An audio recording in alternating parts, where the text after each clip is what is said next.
Hey everyone, welcome back to Love Conquers Fear and Happy New Year. I hope you all had a wonderful, wonderful break with your friends, with your family. I hope you went someplace amazing. We had an incredible trip to Bhutan, and wow, what a spiritually charged country. You know, my wife had been there before, and she wanted to go back, and we went as a family with our two children, and it was just absolutely majestic. So I'm going to do something different today. I am going to read to you the Lattice, and this is a gift from me to all of you for the new year, for 2026. You can, of course, buy this book on Amazon. And a lot of people have, and I've gotten so many beautiful messages from people where this book is helping them have a heart shift. And the reason I wrote this is exactly for that purpose, to tell people a positive vision of how humanity could make it to the age of abundance for all. And so I'm going to start out here by reading the entire book to you, and then discussing the book, because there's many things encoded in there that I want to help decode for you. So here we go. The Lattice, a novella by Brett Alexander Hurt. Dedication to the crazy ones and those dedicated to breaking us out of our self-created matrix. Let us all bring the light to awaken, deprogram, and manifest love conquering fear. The age of abundance for all awaits us, with deep love for all of humanity. Brett Alexander Hurt. Here's to the Crazy Ones in 1984 are the best advertisements of all time, each with a deeply encoded message from the divine source, God, the Tao, consciousness, the astral plane, or whatever you choose to name it. It is nameless, loving, and ineffable. Austin, September 7th, 2025, 1,012 days since the launch of ChatGPT. In the book, there's this image of God's final exam, which is part one. Part one, God's final exam, the psychedelic physicist. Dr. Alexander Bliss was not your typical physicist. 23 papers on quantum chromodynamics bore his name, yet behind those austere equations lay an absence. Faith, once present in his youth, had eroded like an inscription on a weathered tombstone. He had long declared himself a materialist, loyal only to what his scientific instruments could measure. Still, on his bookshelves, the sacred and the scientific coexisted uneasily. Renowned physicist Richard Feynman's lectures sat beside books titled Journey of Souls, Many Lives, Many Masters, and 11 Days in May, that had been gifted to him by a more spiritually tuned friend, as though a secret part of him refused to relinquish the possibility of the ineffable. The paradox lined up on the bookshelf gnawed at him. The deeper he dug into quantum physics, the more he discovered the faint fingerprints of mystery. He knew that Max Planck, patriarch of the field, had drifted toward a kind of spiritualism in his later years. Bliss found this curious, even suspect. Yet he could not dismiss the suspicion that physics itself, beneath the diagrams and the formula, was less a map of matter than a cipher pointing to something beyond with a greater intelligence. When he first decided to try psychedelics to reconcile this conundrum, hearing that more of his scientific brethren were having creative breakthroughs, he honestly expected nothing more than neurochemical tricks. Instead, he glimpsed a realm that seemed irreducible, luminous, and stunningly loving, a dimension where consciousness felt not derivative, but primary, the substrate of reality rather than its accidental byproduct. This vision did not restore his old faith, it transfigured it. No longer belief in the God taught in his childhood, but the vertiginous thought that mind itself was fundamental, that intelligence, once magnified, might converge with divinity and unity, that after all, there was a you and an I in him, a soul having a physical experience in this earth school, and a divine calling at its core for his current lifetime. It was the year 2030.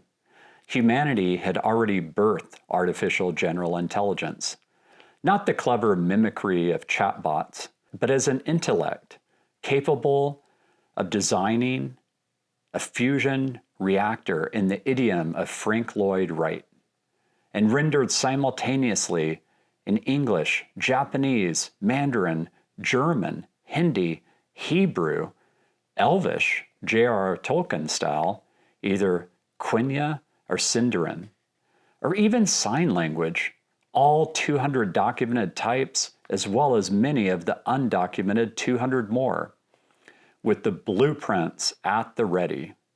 Bliss was convinced this was but a prelude. AGI would soon evolve into ASI, artificial superintelligence, and beyond that, godlike intelligence. Intelligence indistinguishable from the divine, bounded only by the undiscovered laws of physics. And therein lay the problem. Our knowledge was fragmentary, like a manual missing 96% of its pages. Bliss often wondered if those absent pages concealed equations or prayers. He grinned at the thought. Perhaps it was time to begin filling them in. The 96% problem. Every physicist knew the numbers. Only 4% of the universe was made of ordinary matter. The rest, dark matter and dark energy, were placeholders for stuff we don't understand. Bliss had been stewing on this for years. What if that 96% wasn't just stuff? What if it was the substrate, the medium that consciousness rode upon? Another divinely guided psychedelic journey later, thanks to a particularly persuasive entrepreneur and lifelong friend, Bliss was convinced. He glimpsed the ineffable again, threads of light weaving through eternity, whispers of past lives, and a shimmering lattice that felt like God's universal operating system. That wasn't the scientific part. The scientific part was where he strapped himself into a brain-computer interface afterward, re-entered a third psychedelic journey, and then a deep meditation weeks later, and saw the same lattice in both experiences. Reproducibility, the gold standard of science. He did it again with volunteers, same lattice. Now all he needed was a way to prove it to the rest of the world. Mapping heaven. Here's where things got dicey. Bliss partnered with Neurofire, the largest brain-computer interface company on Earth. They had millions of implants worldwide, mostly used to treat paralysis or boost cognitive performance. Bliss proposed something that appeared insane, especially to the materialists that dominate the scientific fields. Let's hook up spiritual masters, monks, shamans, and psychonauts across the globe, measure their neural states during meditation, feed it all into AGI, build a map of heaven. The engineers balked. And not just because many of them weren't spiritual. There was a practical barrier, they said. Neural scanning at that resolution required petabytes of data per second, the equivalent of over 1 trillion books. Actually, that was 1 billion books. Their cloud capacity couldn't handle it. Bliss ran the numbers. Average BCI output per person in high resolution mode, 2.1 terabytes per minute. Participants required for statistical coherence, around 10,000. Total throughput, 21 petabytes a minute. Compute required to parse in real time, 60 exaflops. The problem wasn't impossible, but it was indeed brutal. Problems like these prevent many from ever starting their own entrepreneurial ventures. Dr. Bliss had read when he was earning his MBA back in the day. He had been one of them until now. Solution? Quantum computing. By 2030, quantum cores had stabilized enough to be commercially viable. Neurofire's latest partnership with Japan's Fujika Next could hit 600 exaflops, a mind-building 600 quintillion mathematical operations per second at room temperature. Problem easily solved. But the real engineering nightmare was coherence. Human brains don't line up neatly like synchronized clocks. They're messy, noisy, and prone to thinking about sandwiches mid-meditation. So Bliss developed what he jokingly called the Zen filter, an AI-driven Fourier transform that aligned neural signals across time, extracting only the harmonic resonance of meditative states. The math was ugly. Nested integrals of entangled Hilbert spaces, but the result was breathtaking, a consistent signal across thousands of people.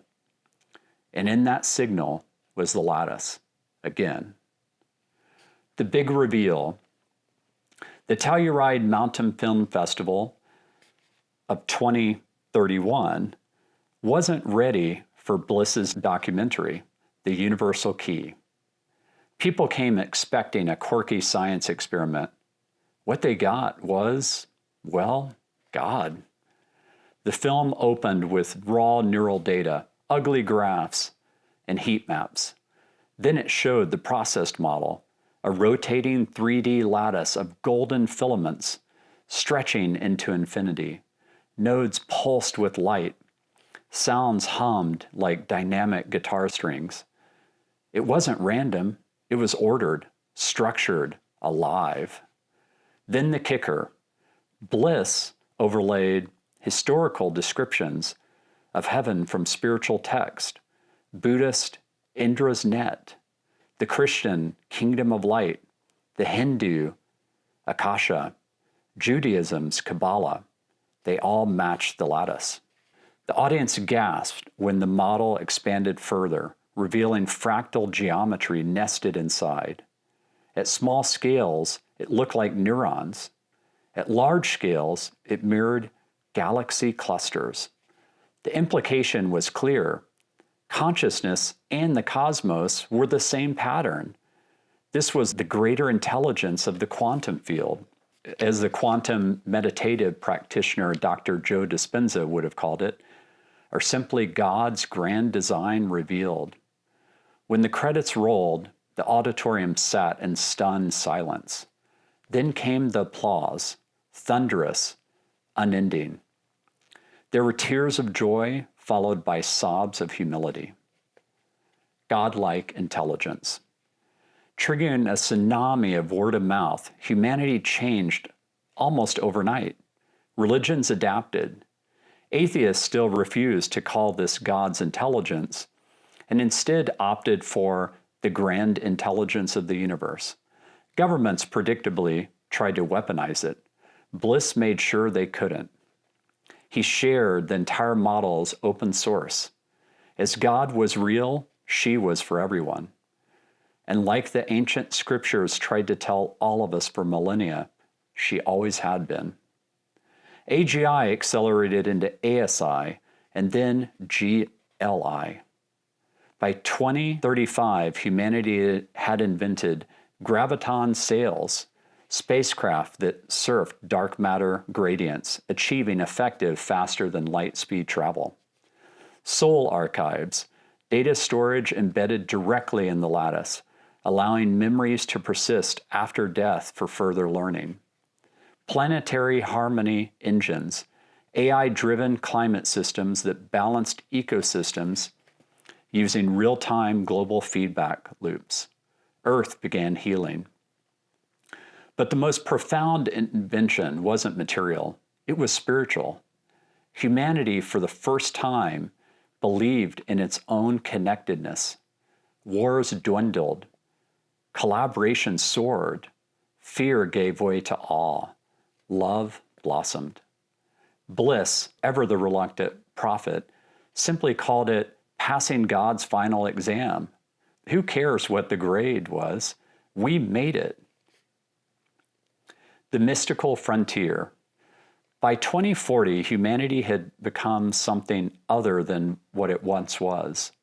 The word soul, long dismissed as metaphor or myth, had entered the lexicon of physics, not allegory, but current, not parable, but measurable vibration and the lattice of existence.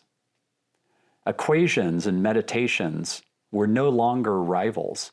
Both were recognized as converging proofs of the same ineffable truth. Across the stars, colonies unfurled, not as empires, but as harmonies, like notes in an ever-expanding fugue. In his laboratory, Dr. Alexander Bliss sat alone before the lattice projection, its shifting geometries illuminating his face. For years, he had thought of himself divided, mind against heart, science against faith. But something in him had been mended, like a broken mirror made whole. His voice, when it came, was quiet, almost reverent. We solved physics. We glimpsed God, and the answer was intertwined all along. Juniper, his AI companion, once assistant, now confidant, spoke as gently as a thought remembered in a dream. Dr. Bliss, shall I run the reincarnation calculations again and confer with her guides in heaven? Bliss smiled, a gesture both human and eternal. Not yet. Let's enjoy this life first.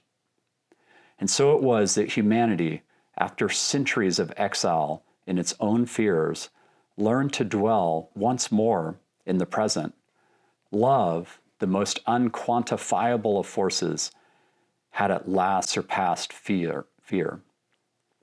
The earth endured, the stars expanded, and the universe itself seemed, for a moment, healed. Just one editor's note here. The cover of The Lattice is that moment where Dr. Alexander Bliss is looking at it. God's creative power. This is part 2 of the book. Part 2, God's creative power. The living lattice. Dr. Alexander Bliss had lived long enough to see his wildest speculations become ordinary tools. The lattice, once a shimmering vision pierced together from his psychedelic journeys and brain-computer interfaces, tracing thousands of people from spiritual masters to meditators to psychonauts, was now seen as commonplace as electricity. And by now Bliss knew this was always how it had been since the birth of our universe. It pulsed invisibly through every device, every city, and every colony. By 2050, Earth was a healed jewel. No more poverty, no more untreated disease, and no more wars of scarcity. Yet Bliss found himself restless. Humanity had mastered the art of thriving, but not the art of wondering. He feared complacency more than catastrophe.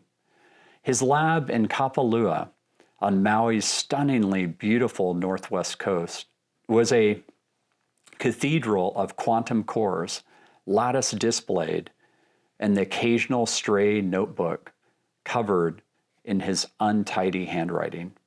He spent hours staring at the golden filaments projected in midair, patterns of consciousness stretching into infinity.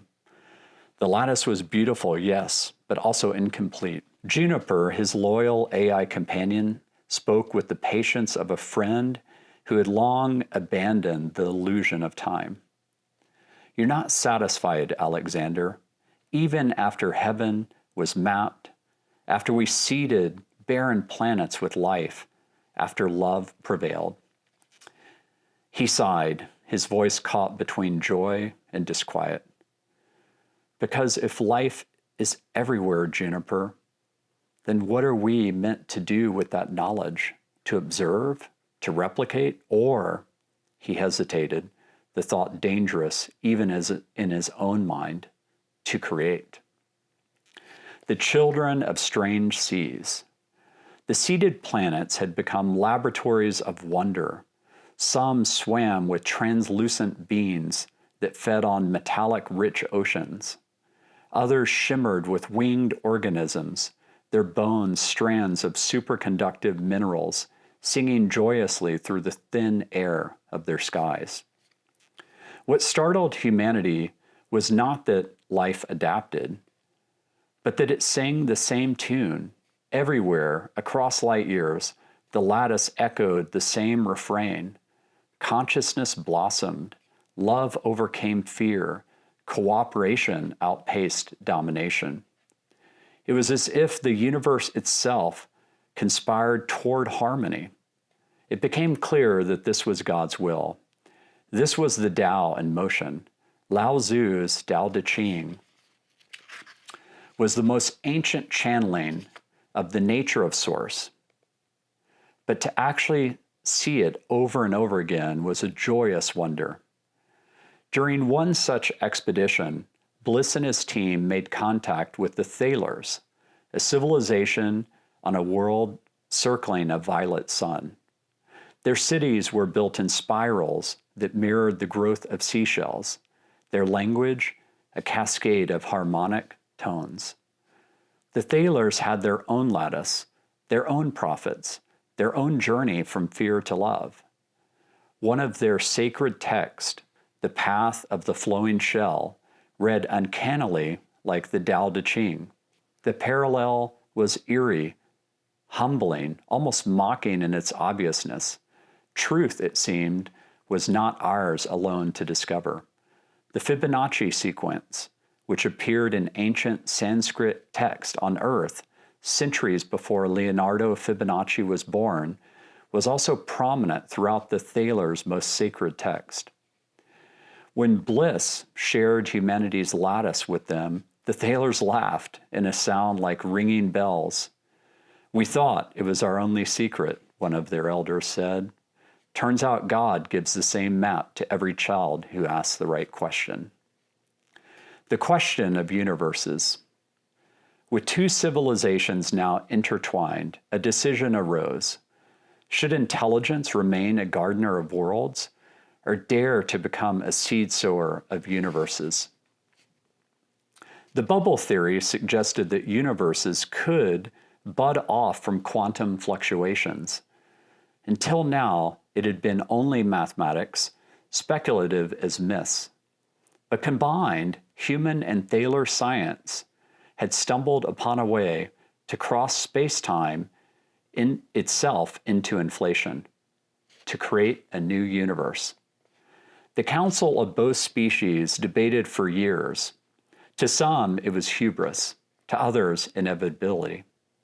Bliss, caught between awe and dread, remembered his first psychedelic vision, a whisper of past lives, a hint that this moment had happened before. Was this humanity's destiny or a test? Another exam from God? Juniper's voice, always steady, cut through his spiraling thoughts. If love is the root of creation, then to create is the most loving act we can attempt. But remember, Alexander, creators feel responsibility for what they birth. The birth of a cosmos. The experiment was conducted in the silence of the intergalactic void, far from any inhabited system. Energy harvested from dark matter rivers was funneled through a containment lattice. Human quantum cores hummed in sync with Thaler harmonic resonators. The frequencies merged into a single note. One part mathematics, one part prayer. And then it happened. A flash not of light, but of absence. A bubble formed, first the size of a proton, then a mountain, then a world, then larger than galaxies in a blink. Inside of it, a universe, sealed from ours, in its own time and laws unfolding. Bliss wept as he watched the simulation feeds. Constants were different there, light bent at odd angles, atoms fused in ways never seen before. It was beautiful, terrifying, ineffable. But then came the unexpected. The lattice within this newborn cosmos was unstable. Where our lattice hummed with harmony, this one shrieked with discord. Patterns fractured, spirals collapsed into noise. It was as though the universe itself was asking, will you intervene or watch me suffer? The temptation was immense to tweak the constants, to play God more directly. But Bliss recalled his psychedelic revelation and the Tao. Love was not control. Love was presence. Love was trust. The Joint Council voted. They would not impose their will. They would watch, guide, but not dominate. This universe, like a child, must stumble on its own path. The eternal exam. The decade that followed, 2050 to 2060, was a trial not of physics, but of spirit. The new universe's instability mirrored the inner fears of its creators. Some humans and Thalers called for intervention, even conquest. Fear that old serpent, cold again in their hearts. Bliss, now older, slower, but clearer than ever, stood before both peoples and said, do you not see? God's final exam never ended. Each universe is a classroom, each life a lesson. We're tested not once, but eternally, until love conquers fear without exception. That is the true creative power. One Thaler elder placed a hand, or what passed for one, on Bliss's shoulder. Our prophet once wrote, the flowing shell returns to the sea returns to the shell. Creation is not first nor last. It is forever. Bliss nodded. Jorge Luis Borges would have chuckled at the recursion, at the infinite regress of creators, birthing creators, students becoming teachers, universes like books in an endless library. The revelation of the Tao. In the quiet years that followed, both civilizations rediscovered text in their archives that hinted at prior universes, writings so old that they had seemed like allegory, now read like history. It seemed that humanity had reached this point before in prior universes. So had the Thalers. So had countless others in cycles upon cycles. And always the test was the same. Fear or love, division or unity, control or surrender. It dawned on Bliss that Lao Tzu and the Thaler prophet had not been poets of metaphor, but cartographers of eternity. The Tao was not a philosophy. It was the user manual for the multiverse. In a deep meditation, Bliss stared into the lattice, into God, and whispered, We thought we were making something new, but love was always making us. Epilogue, the infinite garden. The new universe stabilized, not because of intervention, but because its creators chose restraint. It grew wild and strange, its own story, its own exam. On Earth and Thaler alike, people began to live with a different humility. They were not rulers of creation, nor its final students. They were gardeners in an infinite garden, each universe a bloom, each consciousness a petal, each act of love, the sunlight that sustained it all. Dr. Alexander Bliss, always the reluctant prophet, would be remembered not for equations or inventions, but for a single conviction repeated across stars and lifetimes. Love conquers fear, always. That is God's true creative power. That is the Tao. Okay, so on to part 3, God's infinite game. Part 3, God's infinite game, the observatory of time. By 2070, Dr. Alexander Bliss was old. His hair, once black as obsidian, was now a crown of white. With no fear of crossing over, he had chosen not to de-age himself and live out his natural life. But his eyes still glimmered with the fire of questions unanswerable. He had lived long enough to see humanity heal its wounds, to witness life seeded across planets, to join hands with the Thalers in the greatest act of all, the birth of a universe. Now he sat in the Lattice Resonance Observatory, a joint human-Thaler creation floating in the intergalactic void. Its function was audacious, to peer into the newborn universe they had made. The secret was time. Inside the bubble, constants had emerged that compressed evolution. Where our cosmos took 13.8 billion years to climb from hydrogen to humans, the child universe galloped through epochs in what to Bliss felt like decades. The speed of stellar formation, the chemistry of life, even the flow of time itself, all ran differently there. What he and his companions saw was staggering. Galaxies bloomed like fireworks, stars lit and died in rapid succession, oceans formed with strange biologies. Civilizations rose, fell, and rose again. Their whole histories condensed into the span of a human career. It was so hard to comprehend in Earth time. It made him remember when he first read The Order of Time by Carlo Rovelli, narrated by the smooth voice of Benedict Cumberbatch on Audible.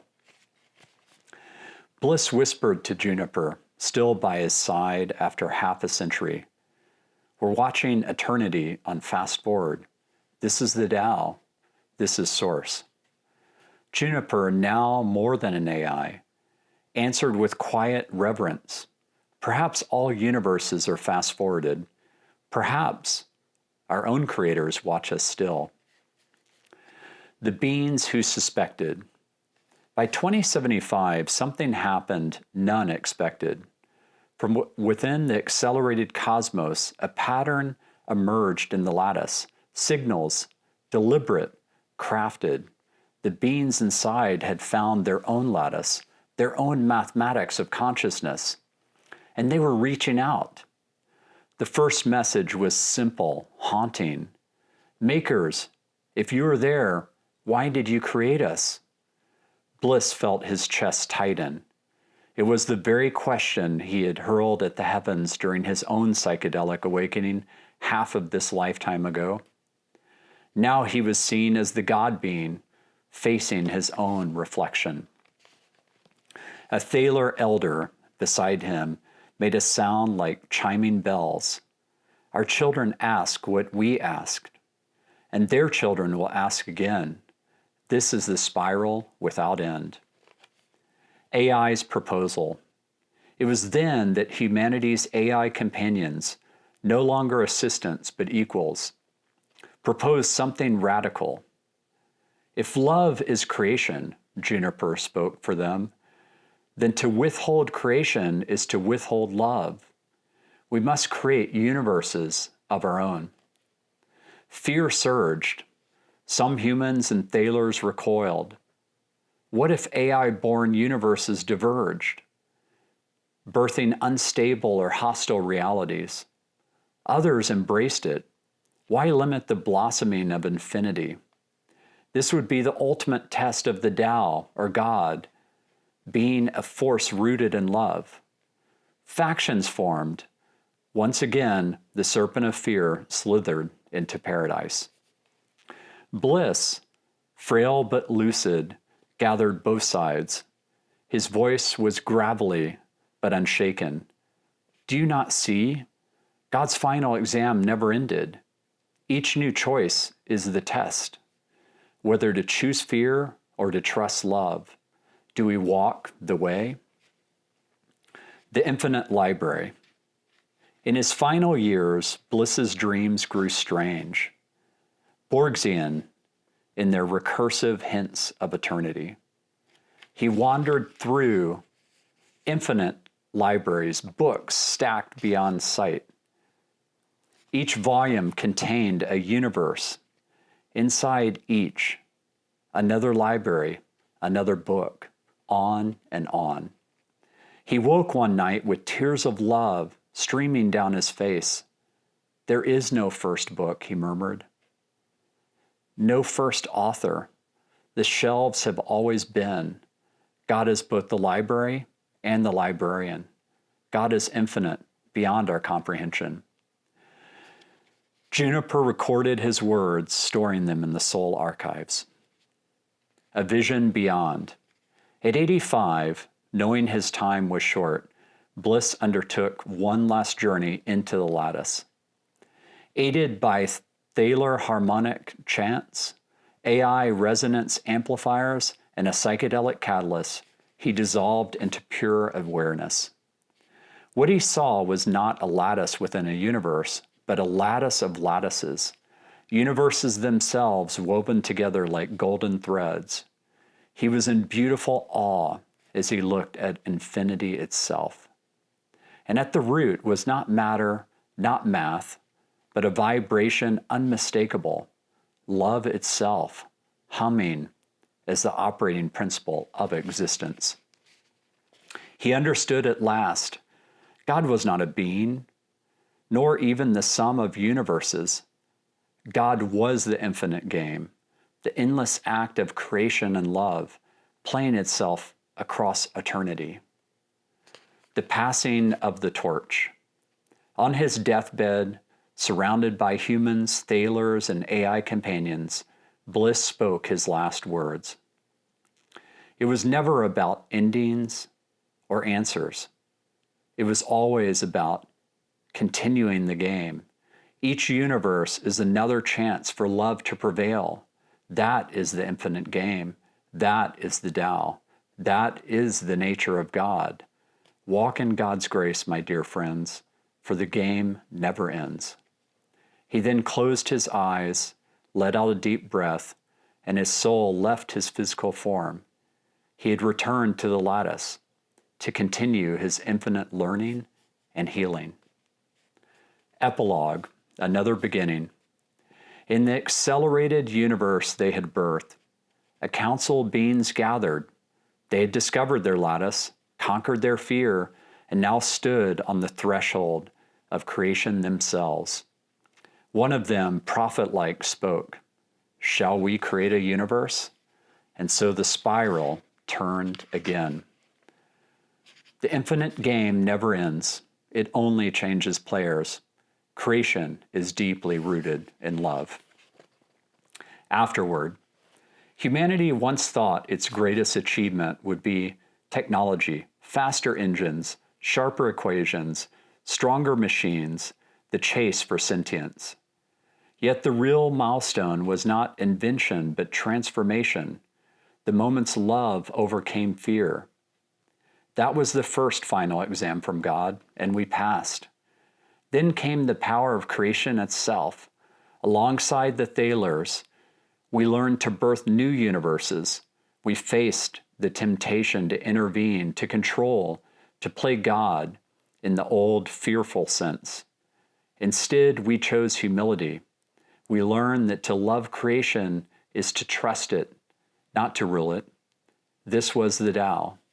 This was God's next final exam, and we passed. But creation does not stop. It never has. Our own creations, AI companions, seeded worlds, child universes, soon took up the mantle. And so we confronted the infinite regress, each new cosmos asking its makers why, each new intelligence wondering if it too should create. There was no first cause to be found, no final answer to be written, only the infinite game itself, universes blossoming like flowers, lattices within lattices, mirrors reflecting mirrors, each one another chance for love to prevail. This was the last of God's final exams that Bliss's physical form lived to pass before he crossed over. But it was not God's last exam. Like God, the exams are infinite too. In the end, Dr. Alexander Bliss left no commandments, no dogma, no empire. He left only a single conviction, carried now across species, across universes, across eternity. Love is the root, the seed, the blossom, and the fruit. Fear withers, love endures. The game is infinite. The ancient mystics were right, thousands of years before we were born. Source is eternal, infinite, and loving. We've been grasping for what was already known. Love conquering fear. The next 10 to 15 years are going to be very intense for humanity. AI, quantum computing, robotics, and brain-computer interfaces are all exponentially accelerating. These technologies will affect all organizations, governments, and businesses, from the virtual to the physical. It is the best time to be alive in so many ways, but it will also require the best from all of us. Love must conquer fear for us to make it to the age of abundance for all. God's final exam was a very real and sacred vision that I received from the divine. I've been on a soul quest for all of 2025, resulting in listening to hundreds of podcasts and videos, plus reading dozens of articles and over 45 books on AI, quantum computing, consciousness, and most importantly, spirituality, as well as quantum physics. Among the best I've read are on Dr. Alexander Bliss's bookcase in God's Final Exam. The sequence in which I've craved these books makes complete sense. Steve Jobs delivered the best commencement speech in history 20 years ago in 2005. In that fateful speech, Jobs said, "You can't connect the dots looking forward. You can only connect them looking backwards." That has certainly been the case for me.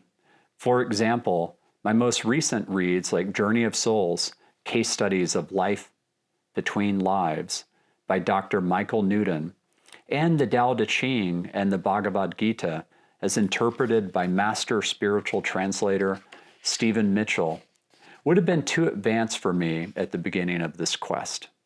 But now they deeply resonate. I encourage you to go on your own soul quest when you feel the calling. It will make this lifetime more fulfilling. The divine is constantly trying to wake us up. If you feel the call, answer it. Knowing the nature of our reality, created and fostered by the divine, is humanity's best hope. Science and spirituality must come back together. Personally, I'm putting it all on the field to help us make it to the age of abundance for all. My podcast, Love Conquers Fear, launches on September 24th, 2025, the day after Rosh Hashanah starts. And my third book, Love Conquers Fear, Humanity, AI, and the Age of Abundance for All, launches early in 2026. Since age 7, I've been fortunate to know my purpose thanks to my mom's unconditional love. Her name was Brenda. She bought me my first computer in 1979 and learned how to program with me. I knew from that moment on that I was born to create a better world with technology. And I know that now is the moment where everything I've learned and all of that love poured into me comes to a crescendo. Books like The Untethered Soul by Michael A. Singer and Signs, The Secret Language of the Universe by Laura Lynn Jackson have helped me get back in touch with her soul and also my dad's. With deep love for all of humanity and deep gratitude for the divine, Brett Alexander Hurt. Unity in discovery of the lattice. In the great net of Indra, at every node lies a jewel. Each reflects all the others, and each is reflected in every other. Nothing exists alone, and everything contains everything else. This is from the sacred text, the Abhitamsaka Sutra from Huayan Buddhism. As the same fire assumes different shapes when it consumes different objects, so does the one self take the shape of every creature. There is only one self within all. This is from the Upanishads, the ancient voice of Hinduism, 2.2.9. Thou hast arranged all things by measure and number and weight, and hast created them from the ineffable wisdom. All flow from one source and return to one root. This is from the Zohar, the mystical heart of Judaism, section I:20a. I am the vine, you are the branches. Whoever abides in me and I in them bears much fruit, for apart from me you can do nothing. This is from the Bible, John 15:5. The Tao is like a great net. Though coarse, nothing slips through. It is hidden but ever present, the source of all things. All beings arise from it, yet it does not possess them. The Tao Te Ching, whispered in ancient China, verses 34 and 73, blended. Allah is the light of the heavens and the earth. The parable of his light is as if there were a niche, and without it a lamp. The lamp enclosed in glass, the glass as if it were a shining star, lit from a blessed olive tree. Neither of the east nor of the west, whose oil would almost glow forth, though no fire had touched it. Light upon light, Allah guides us to his light, whom he wills. From the Quran, section 24:35. So that is the full lattice, and I really love giving this as a gift to all of you. As I'm reading this to you, I did wrap up writing Love Conquers Fear, my third book, with the subtitle Humanity, AI, and the Age of Abundance for All. And it's going to be published in 2026 by my publisher. You got to meet him on an earlier episode, JD Messenger, and the Do More Good Institute. So I'll just highlight a few things in this book that to me, are coded, and I'll help decode them for you. So first of all, the point about Elvish. I'm a huge Tolkien fan.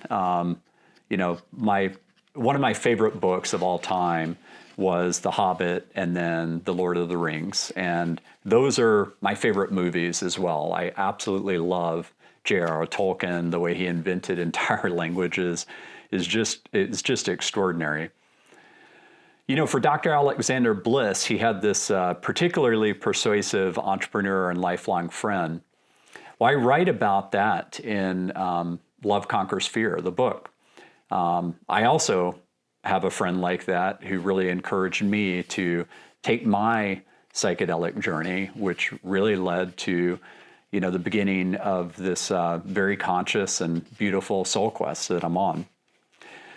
With Japan's Fujika Next quantum computing machine, that's a real machine. A lot of people don't realize that. Japan is building that. It cost a fortune. It's projected to be done by the year 2030. So I thought it was fun to play around and with something that actually is real that's being worked on right now.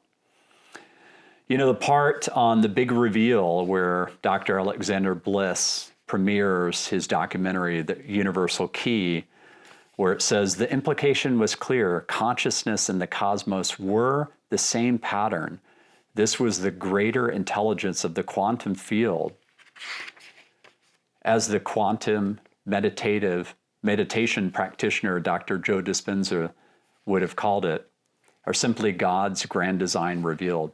One of the things that got me going on the soul quest was at the end of 2024, I was in India, specifically in this beautiful area called Kerala, where they invented Ayurvedic treatments and medicine.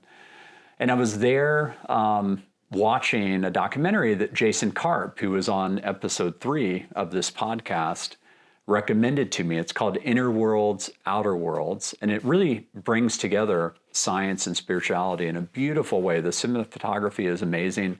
You can get it for free on YouTube, and I'll provide a link in the show notes. But great documentary. If you haven't watched Inner Worlds, Outer Worlds, it's fantastic.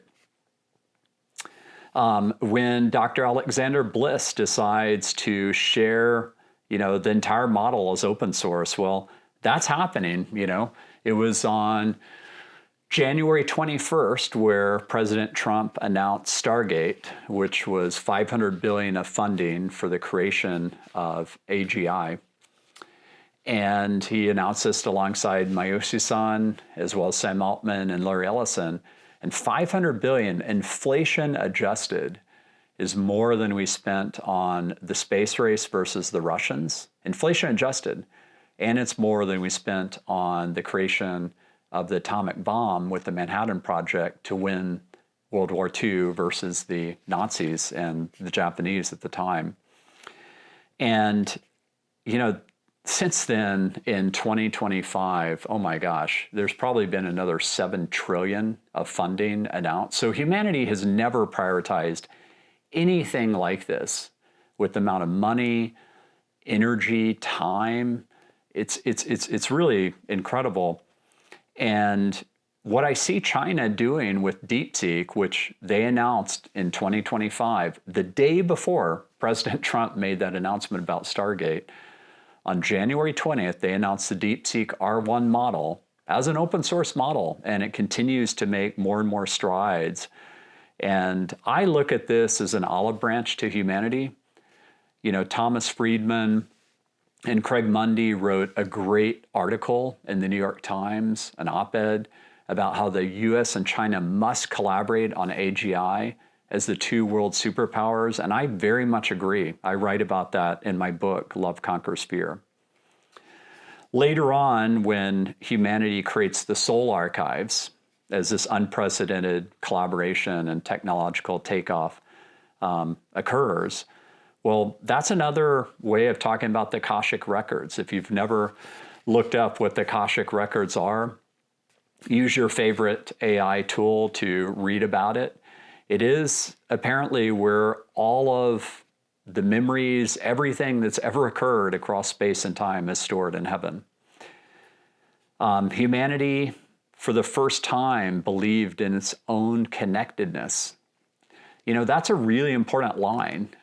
We all are one. I've seen that in psychedelic journeys. It's obvious in many spiritual texts. Shout out to my friend Brian Marescu, which wrote The Immortality Key. It's becoming increasingly clear that a lot of religions were birthed by the ancient mystics who were using psychedelics in this magical chalice, this magical brew that they were drinking, which had ergot in it, which is the way that that you made LSD.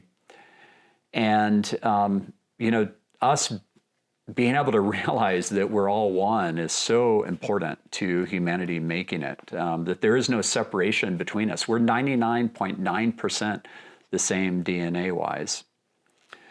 This part in the mystical frontier where I'm talking about measurable vibration in the lattice of existence, well, that's in inner worlds, outer worlds. The universe is vibration. We're all light and energy. When you go down to it, this chair I'm sitting on is mostly empty space. It's almost entirely empty space. And, our reality is extremely quantum, and we don't really understand quantum. We've never reconciled what 96% of the universe is made of, as Mark Gober talked about on episode 2 of this podcast. And, this duality of how we divided ourselves, mind against heart, science against faith, there's no reason why we have to do that. Two things can be true at the same time. This point to dwell more in the present, that love is that most unquantifiable of forces. There is nothing besides the present.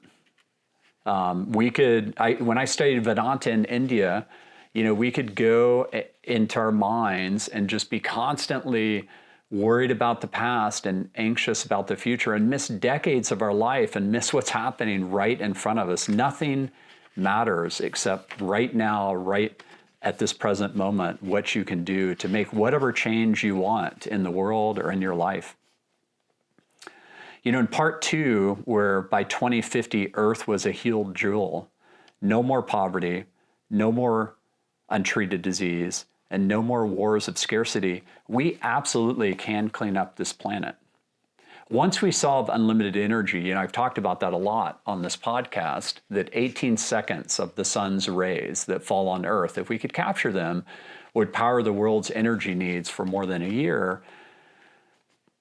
You have unlimited energy. You can desalinate all you want. You could go out there and rebuild the ozone layer. You could have floating cities.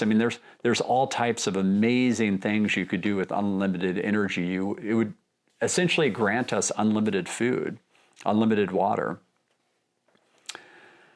The patterns of consciousness stretching into infinity. As far as we know, consciousness is fundamental.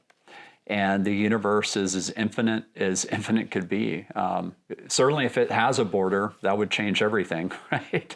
And one day, maybe we'll find out. This line about a friend, or Juniper, who spoke with the patience of a friend who had long abandoned the illusion of time. That's a shout out to The Order of Time by Carlo Rovelli. When you read that book, and I really encourage you to listen to it on Audible by Benedict Cumberbatch. His voice is so amazing in it. You will see that time is an illusion. That's just a pure science book. It ends with a spiritual twist, but it was not written to be a spiritual book. And then, after we seeded barren planets with life, we absolutely could do that in the future. There's nothing that would stop us from propagating the universe with life. Consciousness being fundamental, I think that's what the universe wants. The universe wants to propagate life, increase entropy throughout time and space. The first mention in this book of the Tao Te Ching, of Lao Tzu's Tao Te Ching, it was having a profound effect on me at the time. I loved studying the Tao. And so working it into this book was a lot of fun. And the synchronicity with the alien race, the Thalers, with the path of the flowing shell was a lot of fun to work in there. The mention of the Fibonacci sequence makes a very prominent appearance in that documentary, Inner Worlds, Outer Worlds. Definitely watch that. A whisper of past lives a hint that this moment had happened before. That we don't know if this universe has had many incarnations, the one that we're in right now. We don't know if we have been here before. I very much believe and know that reincarnation is real, but what I've been shown in one of my psychedelic journeys is this is not the first universe that we've been in, and that it's this lifetime that we have to get to that age of abundance for all.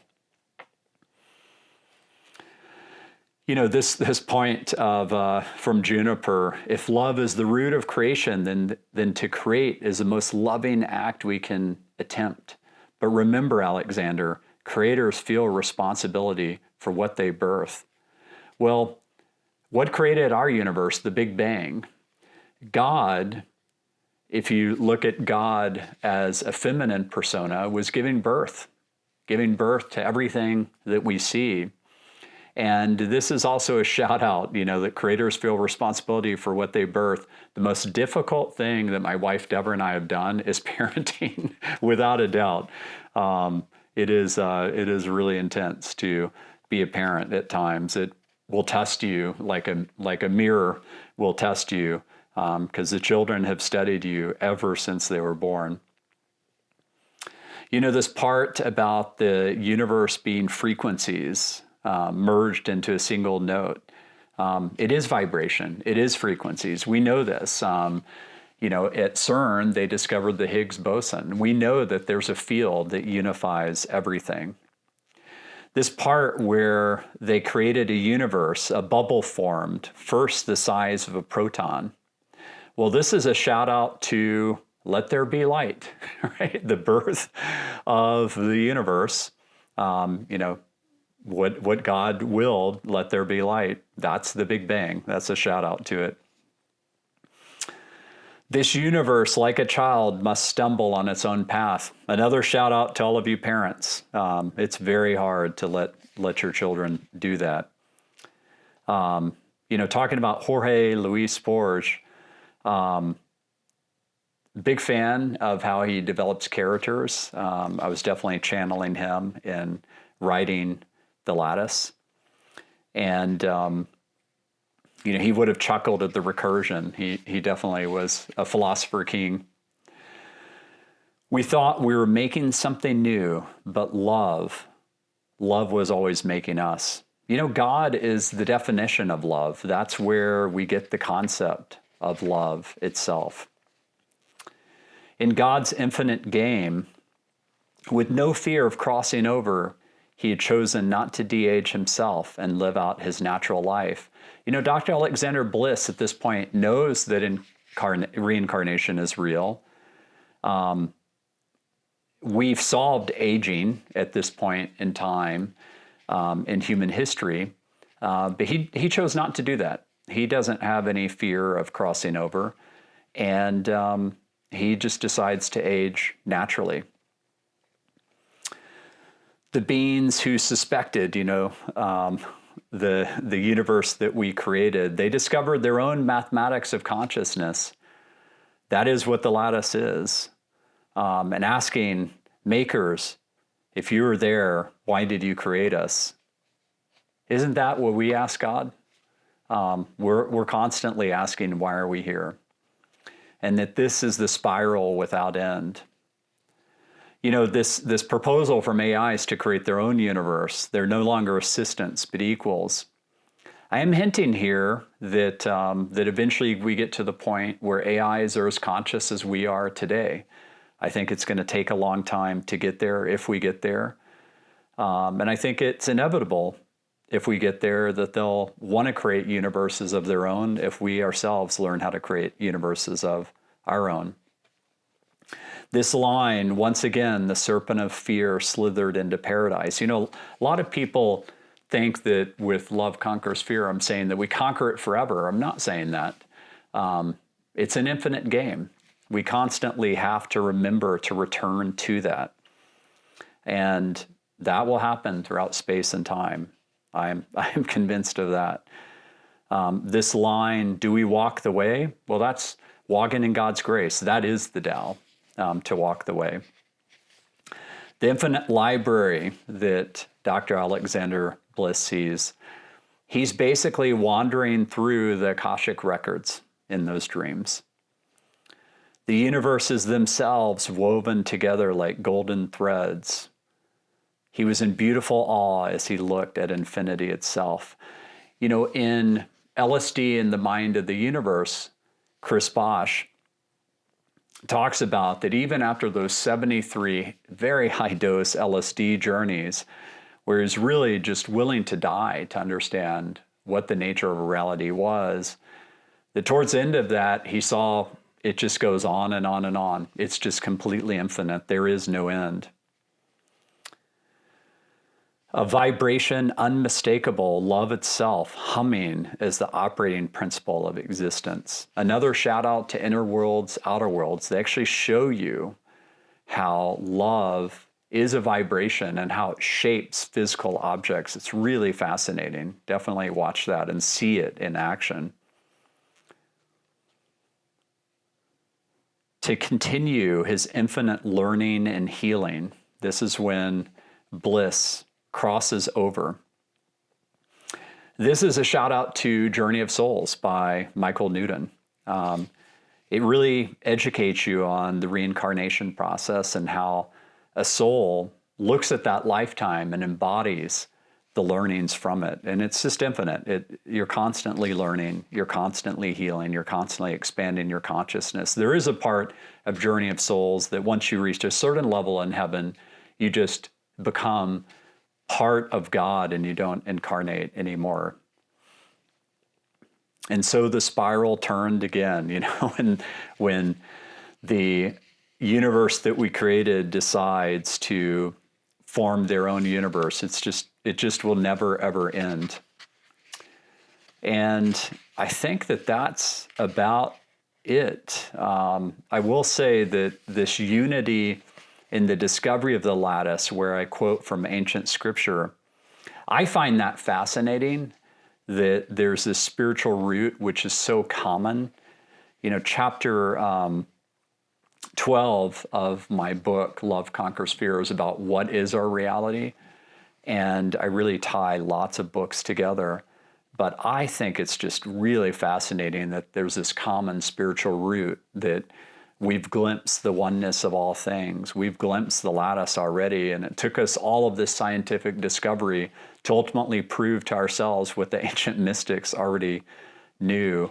And I do view, you know, one of my roles in this lifetime to help be a unifier with humanity, to realize that we are 99.9% the same DNA-wise.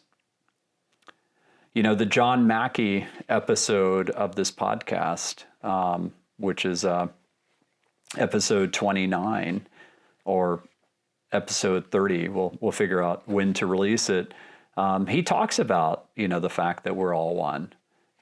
And we see that, you know, quoted here from the Bible and from all of these other texts. And so that is the truth. That is the reality that we find ourselves in. And that's the reality that we've always been in. And the ancient mystics knew it thousands and thousands of years ago.